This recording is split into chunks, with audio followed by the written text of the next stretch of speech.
জুয়েল রানা। জুয়েল, জানাবেন গ্যাস সংকট কেন এখনো পর্যন্ত দূর হচ্ছে না এবং কারখানা চালুর বিষয়ে সংশ্লিষ্টরা কি বলছেন?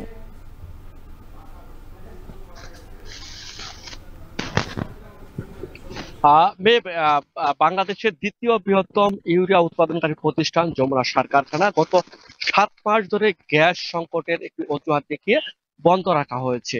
অর্থাৎ যমুনা কারখানা এবং তিতাস গ্যাস কর্তৃপক্ষ থেকে আমরা যে তথ্য পেয়েছি, সেই তথ্যটি হচ্ছে এখানে সার উৎপাদন করতে 30 পিএসআই একটি চাপ লাগে গ্যাসে, সেখানে 30 পিএসআই চাপ নিচে কমে আসলেই এই কারখানার উৎপাদন বন্ধ হয়ে যায়। সেটি একটি কারণ দেখিয়ে তারা 7 মাস ধরে বন্ধ রেখেছে। আর এই বন্ধ থাকার কারণে এখানকার যে কারখানার শ্রমিকরা রয়েছে তারা কিন্তু মানবেতর জীবনযাপন করছে। এর সাথে বিভিন্ন শ্রমিক ইউনিয়ন জড়িত রয়েছে, বিভিন্ন পরিবহন ব্যবসা জড়িত রয়েছে, এখানকার স্থানীয় ব্যবসা হাট বাজার জড়িত রয়েছে। সবকিছু কিন্তু মানবতর জীবনযাপন করছে স্থবির হয়েছে। অর্থাৎ কারখানার যে কোটি কোটি টাকা মূল্যের যে যন্ত্রপাতি রয়েছে সেটিও কিন্তু এই মুহূর্তে একটি অচল অবস্থায় পড়ে রয়েছে। আমরা দেখেছি গত কয়েক মাস ধরে নিয়মিত এখানকার যে শ্রমিক রয়েছে বিভিন্ন রাজনৈতিক ব্যানারে, বিভিন্ন সাংস্কৃতিক, রাজনৈতিক, সামাজিক ব্যানারে বিভিন্ন নেতৃবৃন্দ কিন্তু কারখানা চালুর দাবিতে প্রতিনিয়ত আন্দোলন করতেছে। তবুও কিন্তু প্রশাসন কোন এক অজানা কারণে সেটি কিন্তু চালু করছে না। অর্থাৎ তারা বলছে যে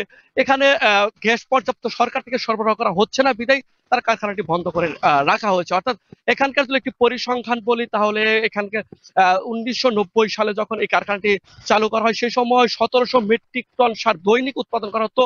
গত কয়েক বছর সেটি উৎপাদন কমে এসে এখন কিন্তু দৈনিক এখানে 1000 থেকে 1200 মেট্রিক টন সার উৎপাদন করা হয়। এমনকি সার গুণে মানে ভালো হওয়ার কারণে জামালপুর সহ উত্তরবঙ্গের 16টি জেলায় এই দানাদার ইউরিয়া সার সরবরাহ করা হয়ে থাকে, কিন্তু এখন সেটি বন্ধ রয়েছে। তবে আমরা কারখানা কর্তৃপক্ষের সাথে কথা বলেছি, তারা বলছে তারা চেষ্টা করছে পর্যাপ্ত গ্যাস তারা পেলেই তারা কারখানাটি আবার পুনরায় তারা উৎপাদনে যেতে পারবে।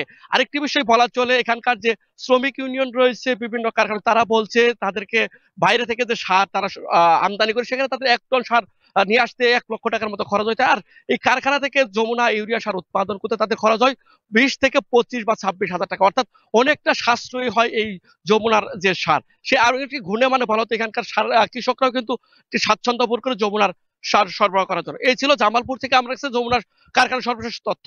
মিম। জামালপুর থেকে সরাসরি যুক্ত হয়েছিলেন সহকর্মী জুয়েল রানা। অর্থ সংকটে বন্ধ